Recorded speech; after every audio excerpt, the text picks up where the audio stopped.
येतो.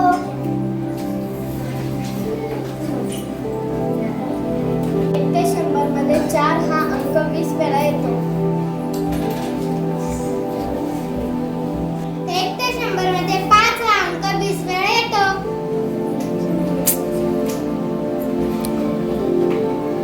1 ते 100 मध्ये 6 अंक 20 वेळा येतो.